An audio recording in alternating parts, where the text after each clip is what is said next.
महाराष्ट्र सरकार परेशान है, उसमें सबसे ज्यादा हाथ परमबीर सिंह का था और दूसरे आईपीएस ऑफिसर थी रश्मि शुक्ला जी। ये दो आईपीएस ऑफिसर के कच्चे चिट्ठे ने, इनकी चिट्ठी ने महाराष्ट्र सरकार के में भूचाल मंगा दिया था। अगर राजनीतिक उथल पुथल मची हुई है महाराष्ट्र में अभी भी, उसमें ये दोनों ऑफिसरों का पूरा शरीर, हाथ, पांव, मुंह, कान, नाक और यहां तक कि कलम थी।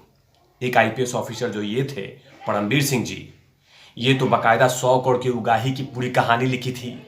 आज दूसरे रश्मि शुक्ला जी, इन्होंने कह दिया था कि ये जो ट्रांसफर होता है ना पुलिस में, ये तमाम चीज़ों में ये सूटकेस लेकर ट्रांसफर होता है, मतलब भ्रष्टाचार कूट कूट के भरा हुआ है। इन्होंने आरोप लगाया था, बाकायदा इनकी कहानी पूरी तरह से वायरल हुई थी और महाराष्ट्र सरकार में राजनीतिक भूचाल मंगा दिया था। इस दोनों टॉपिक पे विश्लेषण करूंगा। नमस्कार, आप देख रहे हैं तिवारी भैया, मैं हूं वेद प्रकाश। रश्मि शुक्ला और परमबीर सिंह, अब महाराष्ट्र सरकार ने ठान लिया है हाथ में पानी डाल के कि इन दोनों को कार्रवाई होगी, लेकिन फिलहाल अभी परमबीर सिंह सुप्रीम कोर्ट के चौखट के बाहर में बैठे हुए हैं और सुप्रीम कोर्ट के चौखट पे बैठे बैठे लगातार अपनी जान को बचाए जा रहे हैं और कहीं ना कहीं आदरणीय सुप्रीम कोर्ट के आशीर्वाद से परमबीर सिंह चैन की सांस ले रहे हैं, राहत की सांस ले रहे हैं और इसीलिए महाराष्ट्र सरकार से बहुत दूर है। लेकिन महाराष्ट्र सरकार किसी न किसी तरीके से रिसर्च करती रहती है कि परमबीर सिंह हत्थे चढ़ जाए, क्योंकि परमबीर सिंह ने जो काम किया है, जो चिट्ठी लिखा है, उसके कारण आज भी महाराष्ट्र सरकार डामाडोल है, हिल रही है, डगमगा रही है, दाग लगे हुए हैं परमबीर सिंह के कारण।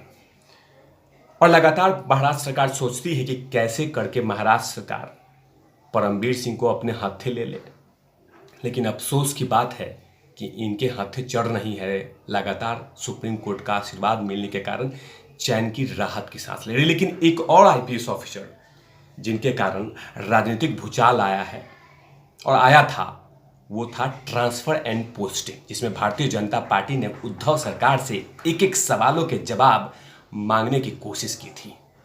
और ये कहीं ना कहीं रश्मि शुक्ला का वो जो बयान, स्टेटमेंट, वो बातें वो जब लीक हुई थी तो पूरे महाराष्ट्र के राजनीतिक में भूचाल मंगा दिया था, क्योंकि जो बातें कही थी वो बेहद ही संगीन था। वो कहा था कि जो वर्दी उर्दी मिलता है ना, इसमें सूटकेस ले होके, लेन देन लेके, ये सब मुंह दिखा के ये सब कुछ ट्रांसफर होता है। अब बाकायदा इसलिए इनके आरोप में सच्चाई दिखी भारतीय जनता पार्टी को, विपक्ष को, क्योंकि खुफिया विभाग की कमिश्नर थी, आयुक्त थी, उनकी बातें कहीं ना कहीं सच्चाई दिखी। तभी तो भारतीय जनता पार्टी के नेताओं ने लगातार महाराष्ट्र में और यहाँ तक कि केंद्र में भी सवाल पूछे थे कि क्या इतनी ज़्यादा भ्रष्टाचार हो चुका है। एक तरफ रेस्टोरेंट से पैसे लिए जा रहे हैं, एक तरफ सब्जी वाले से पैसे लिए जा रहे हैं, बाढ़ वालों से पैसे लिए जा रहे हैं, वो 100 करोड़ की अलग उगाही चल रही है, दूसरी तरफ ट्रांसफर का भी उगाही चल रहा है। मतलब भ्रष्टाचार हर कदम पे। और इसीलिए महाराष्ट्र के उन तमाम विपक्ष के नेताओं ने स्वीकार किया कि 2 सीटिंग आईपीएस ऑफिसर ने इल्जाम लगाया था।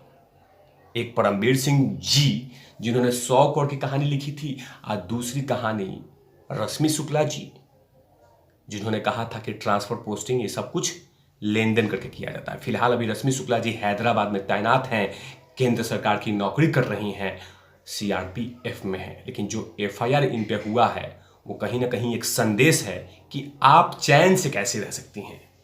हमारे सरकार को हिला के, हमारे सरकार को डुला के, हमारे सरकार को नाक में दम करके, हमारे सरकार को गिराने की साजिश करके आप चैन से कैसे रह सकती हैं। आप पे कहीं ना कोई कार्रवाई होनी चाहिए। और उसी को लेकर अब पुणे में एक थाने में, बट गार्डन थाने में एक एफआईआर दर्ज की गई है आईपीएस ऑफिसर रश्मि शुक्ला जी पे। अब रश्मि शुक्ला जी को देखना होगा कि क्या जवाब देती हैं या हाईकोर्ट में जाती हैं। लेकिन कहीं ना कहीं ये तो है कि सरकार अभी फॉर्म में है कि कैसे कार्रवाई करना है। इसको लेकर जो कार्रवाई की गई है, जो बातें कही गई है, उसमें कहा गया है, जो महाराष्ट्र के तत्कालीन डीजीपी संजय पांडे की समिति द्वारा दी गई रिपोर्ट के आधार पर क्राइम ब्रांच की मुंबई क्राइम ब्रांच के पुलिस इंस्पेक्टर वैशाली चांदगुडे ने बट गार्डन पुलिस थाने में शिकायत दर्ज कराई है। इन शिकायतों के आधार पर टेलीग्राफ एक्ट धारा 26 के मुताबिक केस दर्ज किया गया। फिलहाल अभी रश्मि शुक्ला हैदराबाद में सीआरपीएफ में तैनात है और ये कहीं ना कहीं अब देखा जा रहा है कि रश्मि शुक्ला नहीं, रश्मि शुक्ला का बयान, रश्मि शुक्ला की बातें महाराष्ट्र की राजनीतिक में उथल पुथल मचाई थी।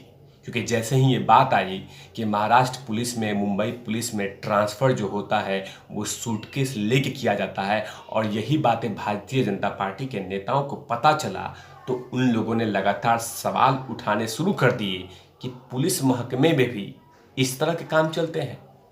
अब वो भी कोई भारतीय जनता पार्टी के विधायक ने आरोप नहीं लगाया था, एक sitting IPS officer, intelligence bureau के चीफ, उन्होंने आरोप लगाया। तो आरोप जाहिर सी बात है कि बेहद गंभीर होंगे। इसी को लेकर भारतीय जनता पार्टी के नेताओं ने उद्धव ठाकरे जी से लगातार यही सवाल पूछा कि क्या वर्दी की ट्रांसफर, क्या पोस्टिंग में सचमुच भ्रष्टाचार है? क्योंकि एक आईपीएस ऑफिसर इस तरह के आरोप लगा रहे हैं तो कहीं ना कहीं आरोप में कुछ तो सच्चाई है। रश्मि शुक्ला पे भी महाअघाड़ी की सरकार के नेताओं ने कहा था कि आप बीजेपी से मिलके ये तमाम षड्यंत्र कर रही हैं और सरकार को गिराने की कोशिश कर रही हैं। ये रश्मि शुक्ला पे आरोप भी लगता रहा है। रश्मि शुक्ला के लिए ये एफआईआर जो पुणे जिले में किए गए हैं, बट गार्डन पुलिस स्टेशन में किया गया है, कहीं ना कहीं उनके लिए परेशानी का सबब बन चुका है।